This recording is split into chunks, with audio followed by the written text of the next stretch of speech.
My name's Daniel Busher. America's great power status exposed as a great fraud. Coming up.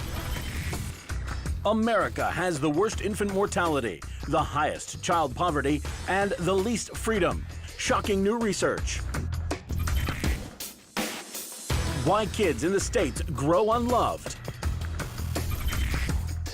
And no more tax in the U.S.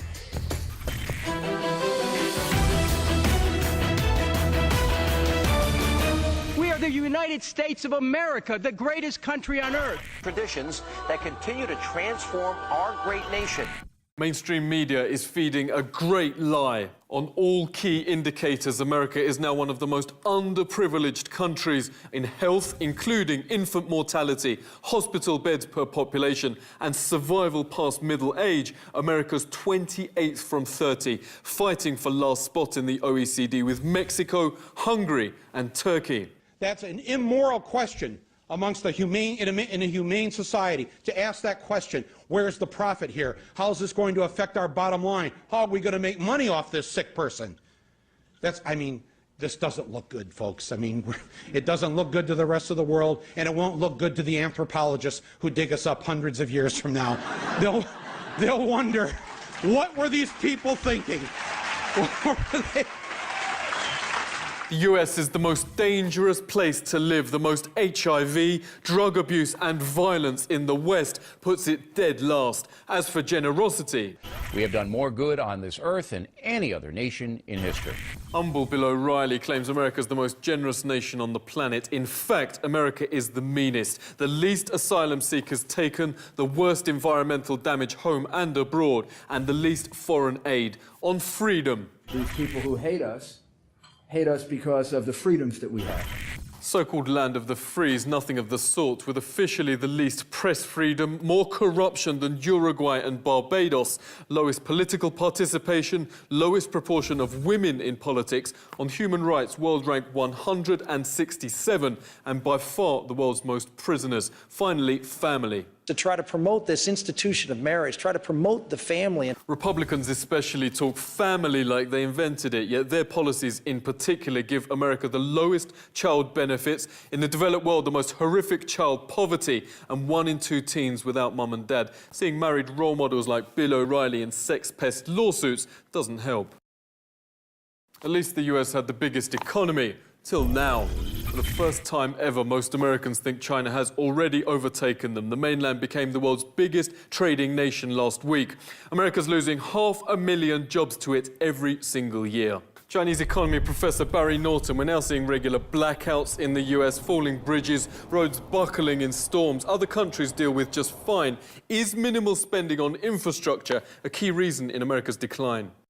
Absolutely. I was in China all of last fall. And one of the things that sort of shocked me about coming back to my home country is you look around at the infrastructure and it's so shabby. We Americans have come to expect that our infrastructure will be second rate. And it's not necessary, and it has huge costs at times. And again, we seem to lack the political will to reverse it. I think China has shown, you asked earlier about things that have been surprising. I think one of the other things that has been surprising about China's approach is that they have very successfully invested in infrastructure out ahead of demand. When they started to push up their infrastructure investment in the late 90s, a lot of people, and I've got to admit, including myself, said, you're investing too much, it's going to be wasteful. And we were wrong. They were right. They built the highways first.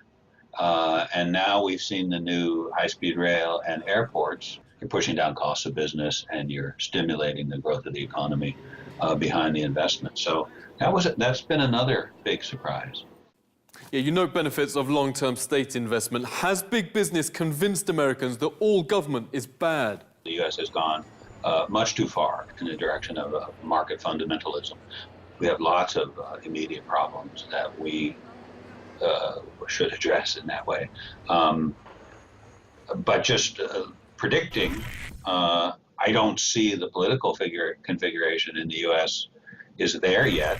Let's talk to Professor Joseph Cheng. The most teen pregnancies, the least parents living together. We saw the facts at the start of this program. Your reaction? Values that promoted economic growth in China might offer some lessons for the American people, namely emphasis on family, emphasis on education, a very high propensity to save despite the low living standards. That is to say, very much the traditional Protestant ethics in the Western world. US is still #1 in income inequality. A shocking new report shows through the crisis, the insanely rich have actually increased their fortunes at the expense of the 99%. The wealth gap's now at its highest since the Great Depression. Economists have long warned America's system is a limited stage of history. Stage 1 has freely competitive markets.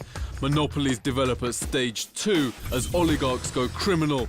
In one notorious example, General Motors joined the mafia to buy America's flourishing railroads, then let them rot. We're now in the last stage called late capitalism, where banks and corporations turn on ordinary people with useless, even harmful products, till the shocking disparities between a tiny elite and the rest hit boiling point.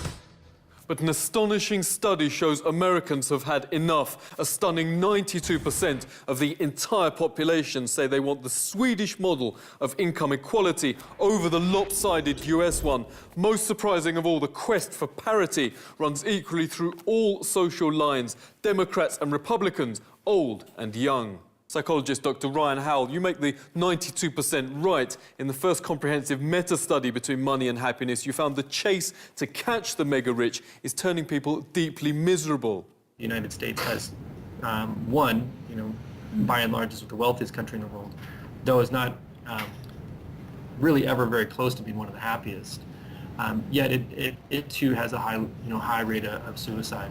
Spending your money on bigger and faster cars, bigger and faster computers, larger houses, more clothes, that those things, after your basic needs are satisfied, play a very, very small role in actually making yourself happier. And so I think the simple explanation is that the reason there's a small correlation between money and happiness. Global happiness charts are regularly topped by Scandinavia, Denmark, Norway, Sweden. Income's taxed to 60% with extremely generous benefits for all, including 14 months of paid maternity leave. Just 5 underprivileged countries in the world, Lesotho, Liberia, Papua New Guinea, Swaziland and the USA, give mothers nothing at all. One American solution plans the exact opposite. On the example of Honduras, south of Mexico, which is building, quote, the most economically free place on earth based on Texan free market ideas. The new city will charge no taxes on salary or land. Hong Kong is Honduras developer Mike Strong's inspiration. The city had African-style poverty, he says. Now its free market philosophy makes it the richest place on earth. Rod Lockwood plans to bring that to the States. Detroit's about to be America's biggest city to go bust. But his project makes the island of Belle Isle between Detroit and the Canadian border a tax haven, creating hundreds of thousands of new jobs. Residents strongly support the plan. Rod, can you break down the concept for us? There would be no tax on anything we want to encourage. So we would not have tax on labor income, on investment income, or on buildings. To build nice buildings, encourage them to work hard, want to encourage them to invest. Yeah, why choose Detroit? Detroit will have an emergency manager within the next few weeks, probably by the end of March. And that means it will be taken over by the state. And then the emergency manager will then make a decision whether to declare bankruptcy.